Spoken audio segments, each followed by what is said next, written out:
सुबह अलार्म बजता है, आप स्नूज कर देते हैं। टू डू लिस्ट बनती है लेकिन टिक नहीं होती। काम शुरू करते हैं लेकिन इंस्टाग्राम खींच ले जाता है। फिर रात को सोने से पहले वही सोच, मैं इतना आलसी क्यों हूं? सच कहें तो आप आलसी नहीं हैं, आप कमजोर भी नहीं हैं। आप में काबिलियत है, सपने हैं, चाहत भी है। बस एक चीज की कमी है, डेली सेल्फ डिसिप्लिन। और यही चीज आपको इस किताब से मिलने वाली है, वो भी सिर्फ बातों में नहीं बल्कि ठोस तरीकों और साइंस से। ओलिवर मैकेंड्रू की यह किताब आपके लिए एक आईना है।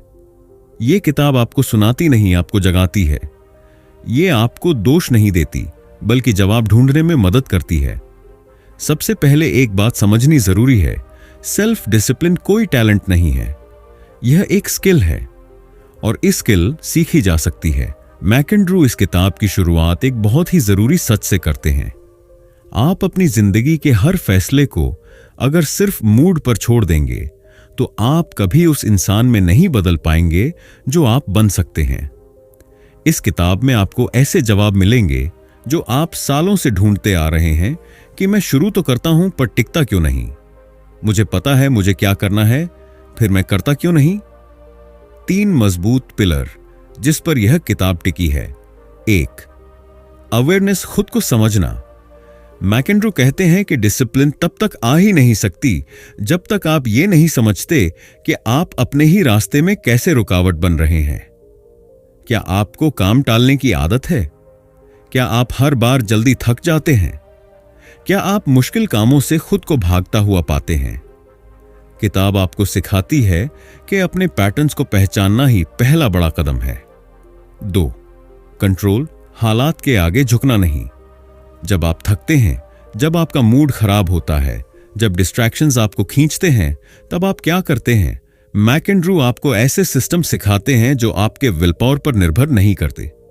वो बताते हैं कैसे आप डिसीजन फटीग को कम कर सकते हैं, ट्रिगर्स को पहले से पहचान कर बच सकते हैं और कैसे हर रोज का एनवायरनमेंट इस तरह डिजाइन कर सकते हैं कि सही फैसले आसान लगें। 3, कंसिस्टेंसी, वो आदत जो आप बन जाते हैं। बहुत से लोग 1-2 दिन बहुत मोटिवेटेड रहते हैं पर फिर डीले पड़ जाते हैं। मैकेंड्रू यहां एक दमदार लाइन कहते हैं, रियल डिसिप्लिन तब है जब आप उसे करते हैं जब कोई देख नहीं रहा और जब मन बिल्कुल नहीं कर रहा। कंसिस्टेंसी यहीं से पैदा होती है। किताब में बताया गया है कि कैसे आप छोटे छोटे स्टेप बाय स्टेप रूटीन्स बनाकर लंबी दूरी तक टिक सकते हैं, बिना टूटे, बिना भागे। यह किताब क्यों सबसे अलग है? इसमें कोई आदर्शवादी बातें नहीं हैं। यह न तो ग्राइंड हस्टल की बात करती है और न ही 5 AM मिरेकल्स की। यह ग्राउंडेड है, सिंपल, सॉलिड और साइकोलॉजी बेस्ड। हर चैप्टर एक साइंटिफिक रिसर्च, एक व्यवहारिक सच्चाई और एक छोटा सा एक्शनेबल टूल लेकर आता है। आपको यह सिखाया जाता है कि किस तरह आपका माइंड डोपामाइन के पीछे भागता है, फ्रस्ट्रेशन एक न्यूरोलॉजिकल पैटर्न है, और किस तरह से आप अपनी रिवॉर्ड सिस्टम को दोबारा प्रोग्राम कर सकते हैं। यह किताब आपके लिए क्यों जरूरी है? आज की दुनिया में अटेंशन सबसे महंगी चीज है। हर ऐप, हर नोटिफिकेशन, हर स्क्रीन एक ही काम कर रही है, आपका फोकस चुराना। अगर आपने आज अपने माइंड को ट्रेन नहीं किया तो कल वो आपका नहीं रहेगा। डिसिप्लिन अब सिर्फ एक अच्छा गुण नहीं रहा, यह एक सर्वाइवल स्किल है। मैकेंड्रू इस ऑडियो बुक में एक बहुत जरूरी चेतावनी भी देते हैं। अगर आपने खुद पर कंट्रोल करना नहीं सीखा तो दुनिया आपके लिए तय करेगी कि आप किस चीज के लिए जिएंगे। किताब में आपको क्या क्या मिलेगा? गोल सेटिंग का नया प्रैक्टिकल तरीका, हैबिट लूप्स और उनका reverse engineering social media addiction से बाहर निकलने की रणनीति, आइडेंटिटी चेंज की साइकोलॉजी, कैसे मैं ऐसा इंसान हूं बनाना शुरू करें, और सबसे बढ़कर डिसिप्लिन को पेनफुल नहीं पावरफुल बनाना। ओलिवर मैकेंड्रू न तो मोटिवेशनल स्पीकर हैं न ही कोई लाइफ कोच। उनकी आवाज में दिखावा नहीं है। वो एक ऐसे इंसान की तरह बोलते हैं जिसने खुद बदलाव किया है और अब दूसरों की मदद करना चाहता है। उनका टोन काम है लेकिन हर बात दिल और दिमाग दोनों पर सीधा वॉर करती है। शांत लेकिन तेज, रियल लेकिन रिस्पेक्टफुल। यह किताब उनके लिए है जो हर दिन एक नई शुरुआत करना चाहते हैं लेकिन बीच में टूट जाते हैं, जो टाल मटोल, आलस और डिस्ट्रैक्शन से परेशान हैं, जो अपने अंदर का लीडर, क्रिएटर या वॉरियर जिंदा करना चाहते हैं, जो दूसरों को नहीं खुद को जवाब देना चाहते हैं। अब आपके लिए एक सवाल जिसका जवाब आपको खुद से पूछना है। अगर आपने आज फिर से अपने वादों को टाल दिया तो क्या आप सच में उस इंसान की जिंदगी जी रहे हैं जो आप बन सकते थे? अब वक्त है पहला चैप्टर सुनने का। अपनी सीट ठीक कीजिए, ध्यान केंद्रित कीजिए, क्योंकि यह सिर्फ किताब नहीं है, यह एक नई शुरुआत है। अध्याय 1, बिग वाई, आपका बड़ा उद्देश्य। यह अध्याय शुरुआत में ही स्पष्ट करता है आपकी प्रेरणा, आपका बिग वाई, फिक्शन, लक्ष्य या इच्छा से कहीं आगे बढ़कर आपका वह स्थायी उत्तरदायित्व है जो आपको हर दिन प्रेरित करता है। इसे नॉर्थ स्टार कहा जाता है क्योंकि यह आपको हर मोड़ पर सही दिशा बताता है। बिना इसे जाने आप अक्सर बाहर के दबावों या छोटे फायदों के पीछे भटकने लगते हैं। बहुत से लोग पहले अपने कार्य, व्हाट और उसके तरीके, हाउ पर ध्यान देते हैं। मैं क्या करता हूं और मैं कैसे करता हूं, लेकिन इनसे आप सिर्फ तकनीकी रूप से सफल हो सकते हैं। अध्याय समझाता है कि असली स्थायी सफलता तब मिलेगी जब आपको पता होगा कि क्यों, इसका मायना क्या है, आपकी गहरी प्रेरणा क्या। बिग वाई ढूंढने की प्रक्रिया। स्टेप 1, अपने सपनों और दर्द को जोड़ें। अपनी जिंदगी में पहले से चले आ रहे पैटर्न देखें। खुशी के वो पल जब आपका दिल भर आता था या वो दर्दनाक अनुभव जो अंदर तक छू गए थे। लिखें, मुझे यह काम क्यों करना पसंद है, यह मेरे लिए क्यों मायने रखता है। स्टेप 2, 5 व्हाइस पूछें। मैं ये क्यों करना चाहता हूं का जवाब देते समय हर जवाब के बाद क्यों पूछें, कुल मिलाकर 5 बार तक। इससे आप सतही से गहराई में उतरते हुए उस मूल उद्देश्य तक पहुंचते हैं जो सच में आपके दिल की आवाज है। स्टेप 3, पूर्व अनुभवों से कॉम्प्रूहेंड करें। बचपन की यादें, जिंदगी के बड़े अनुभव, इनसे आपका मूल मूल्य, खुशी और प्रेरणा दुनिया में साफ होती है। इन्हें खोलिए और देखें आपके पास वह उद्देश्य पहले से मौजूद है। स्टेप 4, अंतिम कथन बनाना।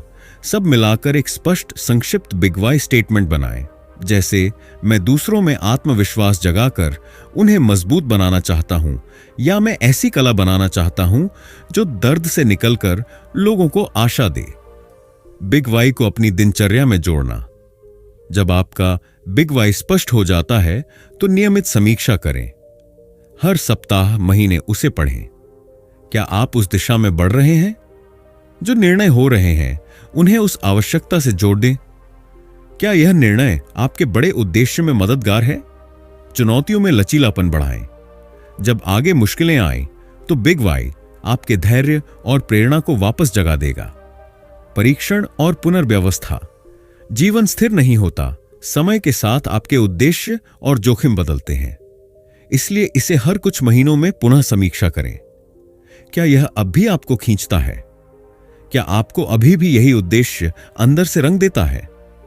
क्या आपको इसमें बदलाव करने की जरूरत है?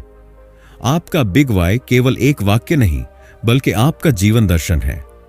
इसे जानना आपको आत्मविश्वासी, तर्कपूर्ण और दीर्घकालिक बनाए रखता है। यह आपकी रोजमर्रा की भूमिका से कहीं ऊपर खड़ा होता है और वही आपको वास्तविक, स्थायी ऊर्जा और दिशा देता है। सवाल जो आपके अंतर्मन को हिलाने पर मजबूर कर देगा। अगर आपने कभी हार नहीं मानी, फिर भी सारी चीजें बिल्कुल वैसी हों, फिर भी आप आज क्या कर रहे होते? इस सवाल के उत्तर में छिपा है अगला अध्याय, जो आपसे मिलने को बेकरार है। अध्याय 2, आसपास का माहौल, साथियों और वातावरण का प्रभाव। यह अध्याय एक सच्चाई से शुरुआत करता है। आप 5 लोगों के औसत हैं जिनके साथ आप सबसे ज्यादा समय बिताते हैं। आपके विचार, आपके फैसले और यहां तक कि आपकी महत्वाकांक्षा, यह सब आपके माहौल से ढलता है। अगर आप ऊंचाई पर पहुंचना चाहते हैं लेकिन चारों ओर नकारात्मकता, आलस या डर से भरे लोग हैं, तो आपका बिग वाई दम तोड़ सकता है। यह अध्याय दिखाता है कि अकेली प्रेरणा तब तक टिकाऊ नहीं होती जब तक उसे सही वातावरण में रोपा न जाए। प्रेरणा एक बीज है, लेकिन वातावरण उसकी मिट्टी, पानी और सूरज की रोशनी है। अगर आपका माहौल सहयोगी नहीं है तो आपकी प्रेरणा धीरे धीरे सूख जाती है। नकारात्मक लोगों को पहचानें जो हर नए विचार पर शक करते हैं। ये तेरे बस की बात नहीं, जो खुद कभी कुछ नया नहीं करते। और आपको भी रोकते हैं जो हमेशा समस्याएं देखते हैं, समाधान नहीं, जो पीठ पीछे बात करते हैं और सामने समर्थन की बात करते हैं। इन लोगों से बातचीत करने के बाद थकान महसूस होती है, आत्मविश्वास कम होता है और आपका बिग वाई फीका पड़ने लगता है। प्रेरणादायक समुदाय चुनना और बनाना। पॉजिटिव माहौल के लक्षण। जहां लोग अपने सपनों पर काम कर रहे हैं, जहां असफलता को सीखने का जरिया माना जाता है, जहां लोग आपको बेहतर बनते देखने से खुश होते हैं, जहां बातचीत में आगे बढ़ने की बातें होती हैं, दूसरों को गिराने की नहीं। ऐसे माहौल को कैसे पाएं या बनाएं? ऑनलाइन कम्युनिटी में शामिल हों। LinkedIn, Reddit, WhatsApp mastermind groups. Local seminar या वर्कशॉप में जाएं, अपने लक्ष्य शेयर करें ताकि लोग आपको उसी नजर से देखने लगें। 1 से 2 ऐसे साथियों को ढूंढें जो आपके विजन को समझते हों। उन्हें अकाउंटेबिलिटी पार्टनर बनाएं। वातावरण को सक्रिय रूप से डिजाइन करें। माहौल सिर्फ लोग नहीं बल्कि आपकी भौतिक जगह भी होती है। क्या आपकी टेबल पर चीजें बिखरी हैं या साफ? क्या आपका फोन नोटिफिकेशन से भरा है या केंद्रित? क्या आप सुबह ऐसे लोगों की पोस्ट पढ़ते हैं जो आपको ऊपर उठाते हैं, या ऐसे जो दिन भर आपकी सोच को निगेटिव कर देते हैं? Action step. अपने work space, mobile screen, daily routine को रिव्यू करें। क्या यह सब आपकी मदद कर रहे हैं या आपका ध्यान भटका रहे हैं? माहौल बदलना मुश्किल है बट जरूरी है। शुरुआत में दूरी बनाना, पुराने लोगों को कम समय देना मुश्किल लगेगा, लेकिन याद रखिए, हर बार जब आप किसी नकारात्मक ऊर्जा के संपर्क में आते हैं, आपका उद्देश्य थोड़ा और धुंधला हो जाता है। प्रेरणा की आग तभी जलती रहती है जब माहौल हवा देने वाला हो, बुझाने वाला नहीं। नकारात्मक लोगों से दूरी बनाइए, प्रेरणादायक कम्युनिटी का हिस्सा बनिए। हर दिन का माहौल इस बात का इशारा देता है कि आप अपने भविष्य की कितनी परवाह करते हैं। और अब एक ऐसा सवाल जो आपको भीतर से झकझोर देगा, अगर आप किसी को भी एक दिन के लिए अपने आसपास रख सकते तो वो कौन होता और क्यों? सोचिए, वो व्यक्ति आपके वातावरण को कैसे बदल देता। यह सवाल आपके तीसरे अध्याय की तरफ इशारा है, जहां बात होगी आत्म अनुशासन और आदतों की ताकत पर। अध्याय 3, नियमित दिनचर्या और आदतें। यह अध्याय आपको याद दिलाता है कि सिर्फ मोटिवेशन के सहारे कुछ दिनों तक आगे बढ़ सकते हैं, लेकिन अगर आप लंबी रेस के घोड़े बनना चाहते हैं तो आपकी मदद आपकी दिनचर्या और आदतें करेंगी।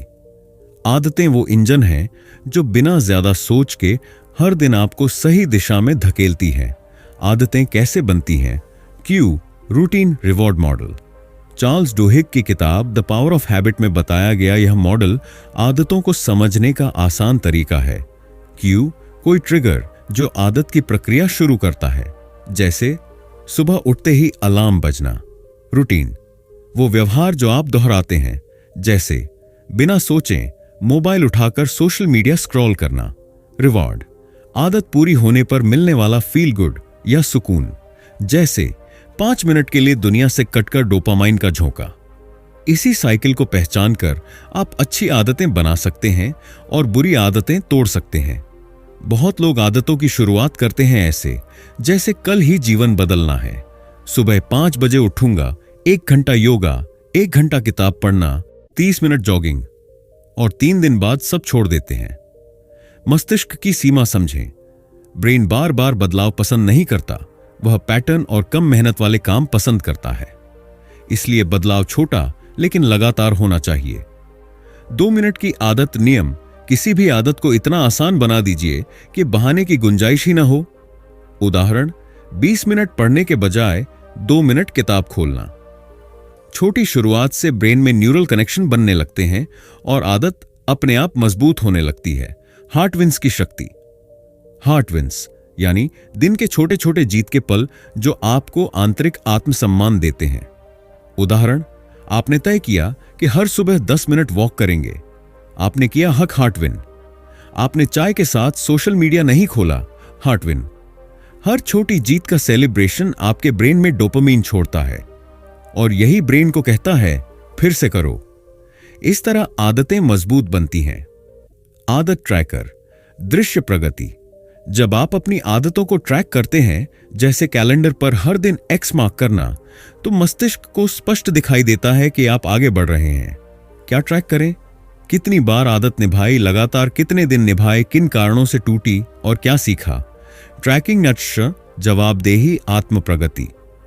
ब्रेन साइंस, स्वचालन की ताकत।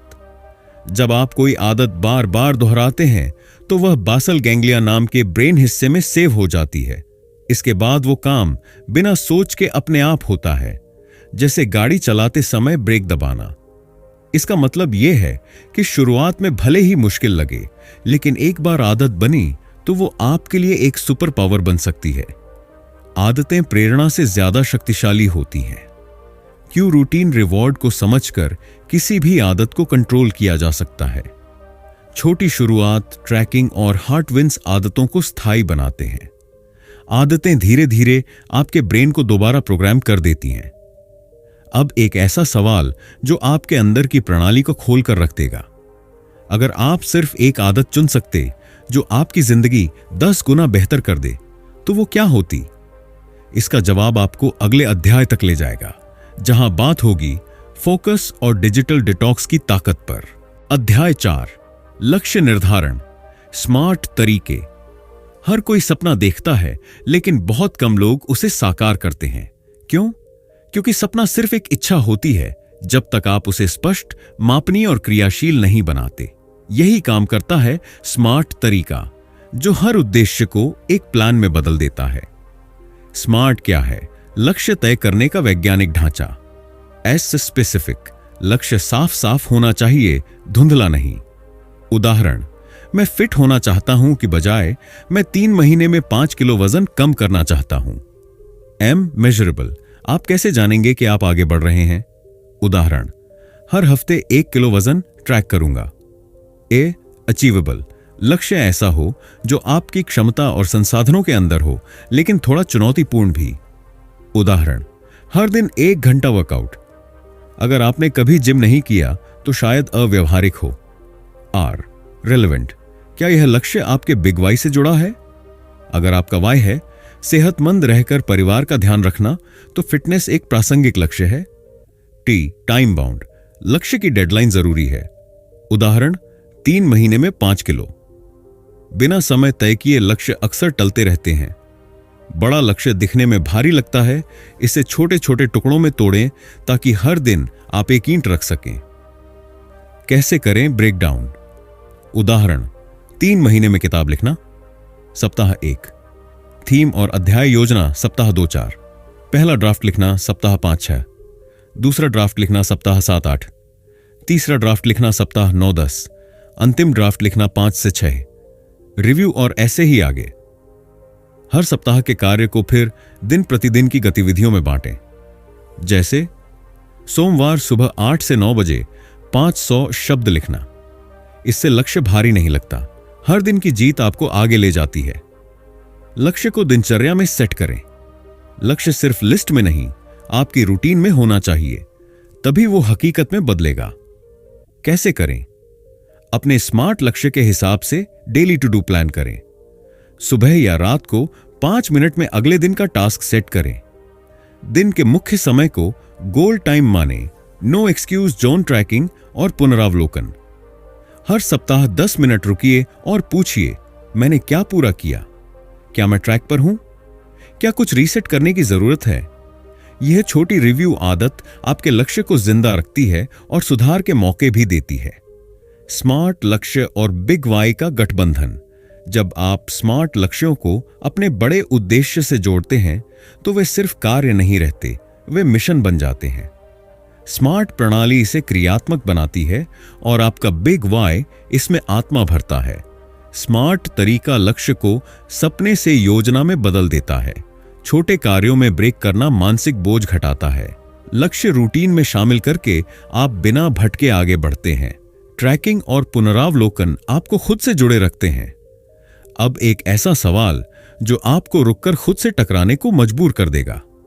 अगर आपको किसी एक लक्ष्य की गारंटी मिल जाए कि वो 100% पूरा होगा, तो आप कौन सा लक्ष्य चुनते? इस सवाल के भीतर छिपा है अगला अध्याय, जिसमें हम बात करेंगे फोकस, डिजिटल डिटॉक्स और मानसिक स्पष्टता की, क्योंकि बिना फोकस कोई भी स्मार्ट प्लान सिर्फ कागज बनकर रह जाता है। अध्याय 5, विल पावर और व्यवहार विज्ञान। यह अध्याय एक बड़ी सच्चाई से शुरू होता है। दुनिया के सबसे सफल लोग सबसे ज्यादा टैलेंटेड नहीं होते, वे सबसे ज्यादा टिके रहने वाले होते हैं। विल पावर यानी आत्मनियंत्रण और ग्रिट यानी दृढ़ता और लंबे समय तक लगे रहना, यही असली गेम चेंजर है। वेस्ट पॉइंट अध्ययन, सफलता का असली निर्धारक। अमेरिका की प्रतिष्ठित मिलिट्री अकादमी वेस्ट पॉइंट में एक शोध हुआ, जिसमें नए कैडेट्स की सफलता को ट्रैक किया गया। आश्चर्यजनक रूप से पाया गया कि ना तो आईक्यू, ना ही शारीरिक क्षमता और ना ही पहले के ग्रेड, सबसे मजबूत भविष्यवाणी ग्रेड स्कोर थी। जो कैडेट सबसे ज्यादा लंबे समय तक लगे रहने वाले, मानसिक रूप से दृढ़ थे, वही सबसे ज्यादा सफल रहे। इस अध्ययन ने यह साफ कर दिया कि विल पावर और दृढ़ता ही दीर्घकालिक सफलता की रीढ़ है। विल पावर क्या है और यह कैसे काम करता है? विल पावर मतलब जब आपका मन कहे नहीं कर सकता, तब भी आप कहते हो करूंगा। यह मस्तिष्क के प्रीफ्रंटल कॉर्टेक्स से आता है, जो हमारे निर्णय लेने, योजना बनाने और इच्छा को नियंत्रित करने का क्षेत्र है। शोध क्या कहता है? विल पावर सीमित है जैसे एक बैटरी। हर निर्णय, हर टालना, हर न कहना इस बैटरी को थोड़ा थोड़ा ड्रेन करता है। इसलिए इसे स्ट्रैटेजी से इस्तेमाल करना जरूरी है, ताकत से नहीं। देरी से संतुष्टि, डिलेड ग्रेटिफिकेशन का कमाल। Marshmallow test. बच्चों को एक मार्शमेलो दिया गया और कहा गया कि अगर वे 15 मिनट इंतजार करें तो दूसरा भी मिलेगा। सालों बाद शोधकर्ताओं ने पाया, जो बच्चे इंतजार कर सके वे जिंदगी में ज्यादा सफल हुए, बेहतर रिश्ते बनाए और वित्तीय रूप से भी ज्यादा स्थिर रहे। रूटीन बनाएं, निर्णय न करें। जितने ज्यादा निर्णय, उतना ज्यादा विल पावर खर्च। एक निर्धारित सुबह की रूटीन, वर्क समय, ब्रेक टाइम सब तय करें ताकि मन थके नहीं। पर्यावरण को सहयोगी बनाएं, मिठाई हटाएं, डिस्टर्बिंग नोटिफिकेशन बंद करें, सोशल मीडिया लॉग आउट रखें। जब ट्रिगर नहीं होंगे तब निर्णय नहीं लेने होंगे, कम विल पावर खर्च। क्यों? याद रखें बिग वाई। जब आपका वाई मजबूत होता है तो नो कहना आसान होता है।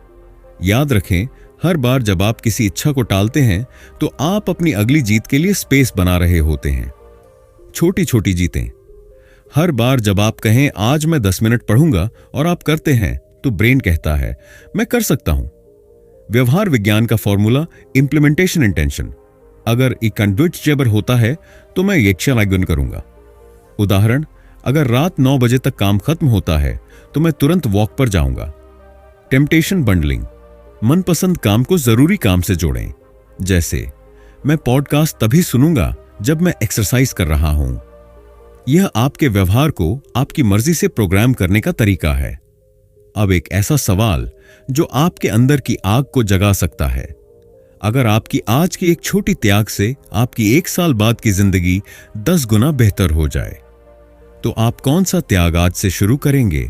अध्याय 6, माइंडफुलनेस, ध्यान और कोल्ड शावर। आज की तेज रफ्तार जिंदगी में सबसे बड़ी चुनौती है खुद को खुद के नियंत्रण में रखना। ध्यान, माइंडफुलनेस और कोल्ड शावर जैसी साधारण आदतें जब नियमित रूप से की जाएं, तो मानसिक स्पष्टता, आत्मनियंत्रण और इमोशनल संतुलन में गहरा बदलाव लाती हैं। माइंडफुलनेस और ध्यान, क्या, क्यों और कैसे? माइंडफुलनेस का मतलब है जो हो रहा है उसे पूरी जागरूकता से देखना और स्वीकार करना, बिना किसी प्रतिक्रिया या निर्णय के। ध्यान माइंडफुलनेस का अभ्यास है। हर दिन 10 से 15 मिनट का ध्यान करने से मस्तिष्क में प्रीफ्रंटल कॉर्टेक्स और एंटीरियर सिंगुलेट कॉर्टेक्स मजबूत होते हैं।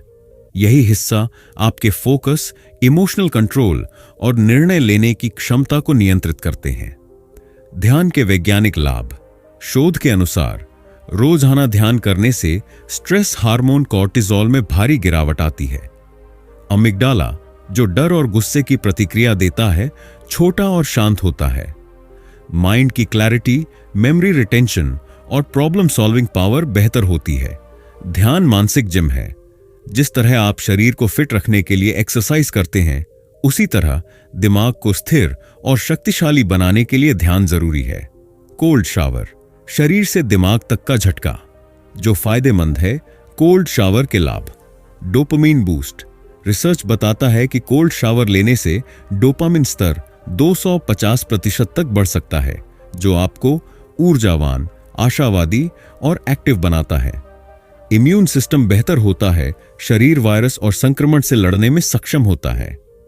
विल पावर स्ट्रेंथनिंग, जब आप सुबह सबसे असहज चीज कर लेते हैं तो बाकी दिन की चुनौतियां आसान लगती हैं। Mind body connection, cold shower न सिर्फ शरीर पर असर डालता है, बल्कि अनकंफर्टेबल में भी शांत रहने की कला सिखाता है। यह माइंडफुलनेस का लाइव ट्रायल है। जब ठंड लगे और आप रिएक्ट करने के बजाय सिर्फ सांसों पर ध्यान दें। कैसे शुरुआत करें? व्यवहारिक गाइड। ध्यान की शुरुआत, सुबह उठकर 5 से 10 मिनट बैठें, आंखें बंद करें, सिर्फ सांसों पर ध्यान दें। ध्यान भटकने पर वापस सांसों पर लाएं। यही माइंडफुलनेस है। कोल्ड शावर की शुरुआत 30 सेकंड से शुरू करें। धीरे धीरे 2 से 3 मिनट तक जाएं। शुरुआत में मुश्किल लगेगा, लेकिन 7 दिन में आप फर्क महसूस करेंगे। ध्यान और कोल्ड शावर को आदत कैसे बनाएं? इन्हें अपनी सुबह की दिनचर्या में डालें। पहले ध्यान, फिर शावर। एक आदत ट्रैकर रखें, कितने दिन लगातार किया, हर दिन के बाद छोटी जीत का जश्न मनाएं। मैं आज अपने दिमाग को जीत गया। ध्यान और कोल्ड शावर, ये दोनों मिलकर आपको शांति, संतुलन और मानसिक ताकत की डबल डोज देते हैं। अब एक ऐसा सवाल जो आपको अगले अध्याय के लिए तैयार करेगा। अगर हर दिन आप सुबह सिर्फ एक चीज चुनें जो आपके माइंड और शरीर दोनों को मजबूत करे, तो वो क्या होगी? अध्याय 7, दिनचर्या की स्मार्ट प्लानिंग। आप अपने दिन को प्लान करते हैं या दिन आपको? हर सफल व्यक्ति का एक स्पष्ट रूल होता है। अगर दिन की शुरुआत मेरी मर्जी से नहीं हुई, तो पूरा दिन बाहर की दुनिया की मर्जी से चलेगा। यह अध्याय बताता है कि स्मार्ट प्लानिंग सिर्फ समय की बचत नहीं करती, बल्कि आपको मानसिक स्पष्टता, आत्मनियंत्रण और फोकस का असली टूल देती है। पेन फर्स्ट सिद्धांत, सबसे मुश्किल कार्य पहले करें।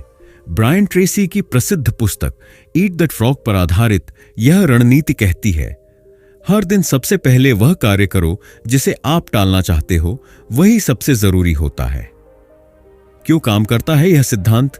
सुबह आपकी विल पावर बैटरी सबसे फुल होती है।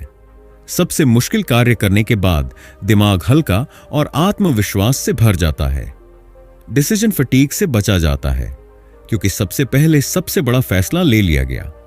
इसे पेन फर्स्ट अप्रोच कहते हैं, जो हर दिन की मानसिक जीत की शुरुआत बनती है। मध्य दोपहर अलार्म, दोपहर का रीसेट बटन। दोपहर 2 से 3 बजे अक्सर प्रोडक्टिविटी गिरती है। यही वक्त होता है जब ध्यान बढ़ता है, गलत फैसले होते हैं, सोशल मीडिया की लत फिर पकड़ लेती है समाधान। एक मिड डे अलार्म सेट करें, जैसे 2:30। रुकें, अपनी चाय लें या 5 मिनट वॉक करें।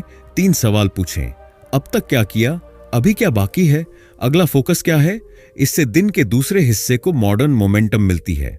संध्या रिव्यू, दिन को बंद करने की कला।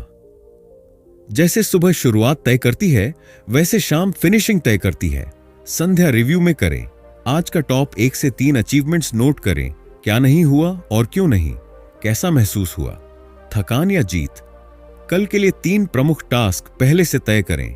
नेक्स्ट डे प्लानिंग, इससे रात को आपके दिमाग को क्लोजर मिलता है और सुबह स्पष्टता से शुरू होती है। अगली सुबह की तैयारी रात से ही शुरू होती है। रात को ही तय की गई सुबह आपकी आधी जीत होती है। कुछ व्यावहारिक आदतें, मोबाइल को बिस्तर से दूर रखें। सुबह पहनने के कपड़े और टास्क की लिस्ट तैयार रखें। अलार्म के बाद स्नूज न करें, वो दिन की पहली हार होती है। प्राथमिकता, योजना प्लस माहौल choose focus. Bonus, time blocking. तकनीक, दिन को समय के ब्लॉक्स में बांटिए, न कि टास्क की लिस्ट में दबाइए। उदाहरण, 7 से 8 बजे व्यायाम, 8 से 9 बजे रीडिंग 9 से 11 बजे, deep work, pain first task 2:30, midday reset 8:30, evening review time blocking से आपका दिन बिना प्लान के व्यस्त नहीं बल्कि उत्पादक और शांत होता है। अब एक सवाल जो आपको आगे की गहराई तक धकेल देगा। अगर आप सिर्फ एक ब्लॉक 90 मिनट हर दिन अपने सबसे बड़े सपने पर लगा सकें तो क्या बदलेगा?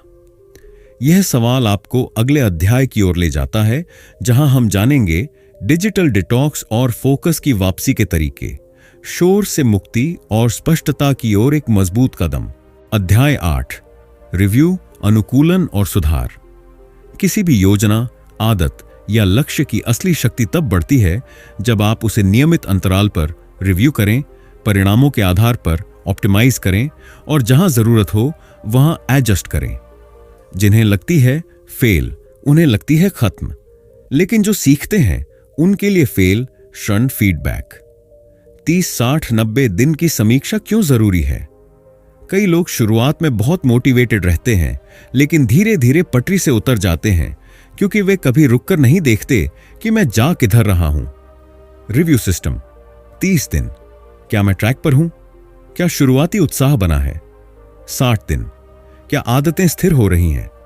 क्या मेरी रणनीति असरदार है? 90 दिन, क्या नतीजे साफ दिख रहे हैं? क्या कोई चीज पूरी तरह रीसेट करनी चाहिए? ये छोटे चेक पॉइंट आपको रुककर अपने नक्शे की समीक्षा करने देते हैं ताकि आप रास्ता न भटके। असफलता को फिर से परिभाषित करें। असफलता या डेटा। बहुत से लोग जब किसी प्लान में फेल होते हैं तो वे खुद को ही दोषी ठहराते हैं। मैं ही गलत हूं, मुझसे नहीं होगा। यह अध्याय सिखाता है कि फेल होना अंतिम नहीं, संकेत है। असफलता बताती है क्या काम नहीं कर रहा ताकि आप उसे सुधार सकें। फेल होना आपके सपनों के खिलाफ नहीं बल्कि आपके पक्ष में है अगर आप उसे डेटा की तरह देखें। सवाल जो हर फेल के बाद पूछने चाहिए, मैं कहां चूका? क्या मेरा लक्ष्य बहुत बड़ा या अस्पष्ट था? क्या मेरा वातावरण या रूटीन उसमें सहयोग नहीं कर रहा था? मैं अगली बार क्या अलग करूंगा? सुधार वहीं होता है जहां फीडबैक को ईमानदारी से स्वीकारा जाता है। व्यवहार विज्ञान के आधार पर संशोधन कैसे करें? हैबिट लूप में बदलाव करें।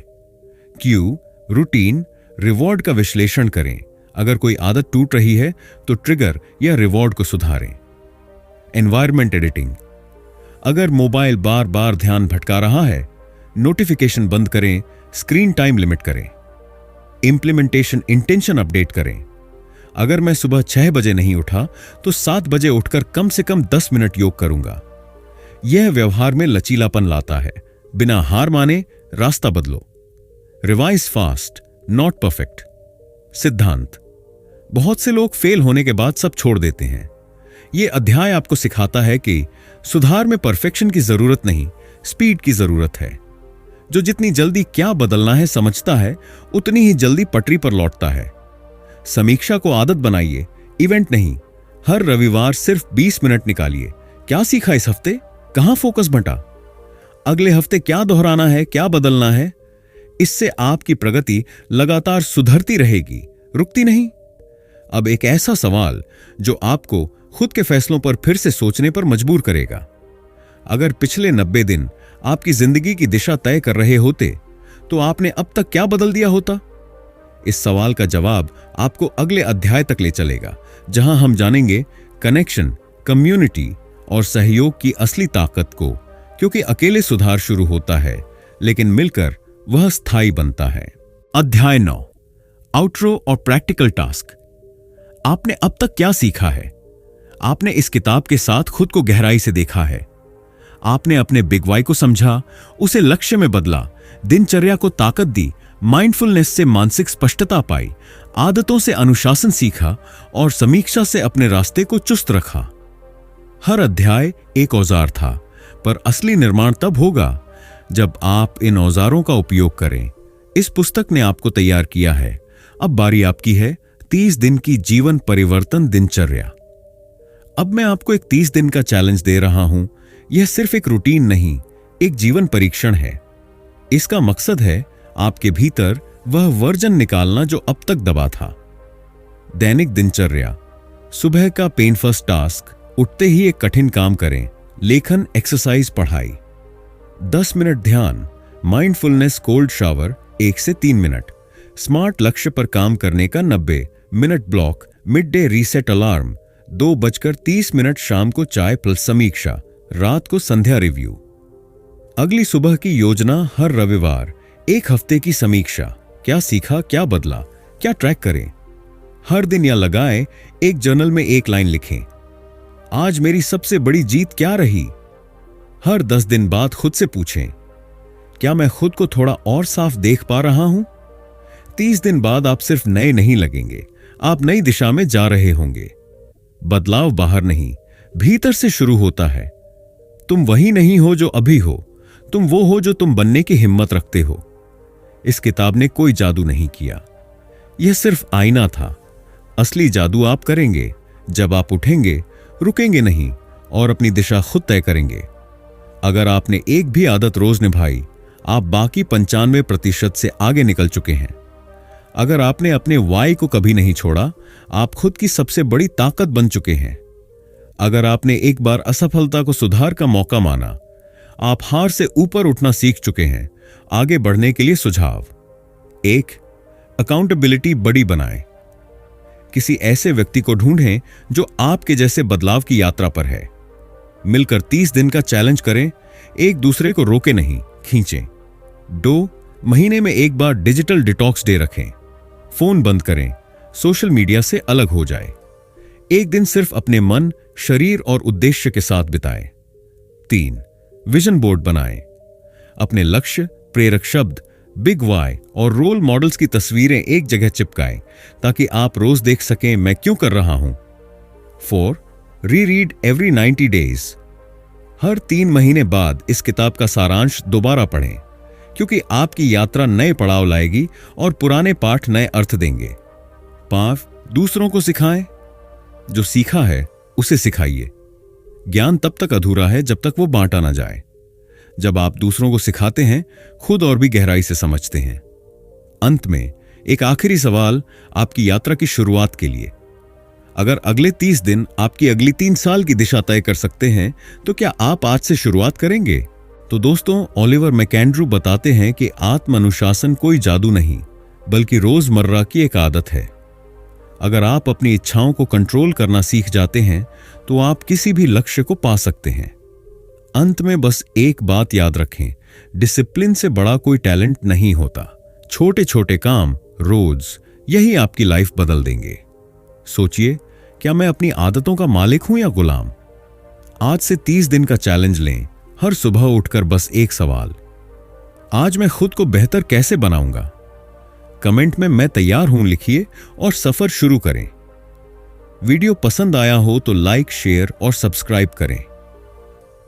ऑडियो बुक फ्लो में अगली वीडियो में मिलते हैं नई सीख के साथ। धन्यवाद।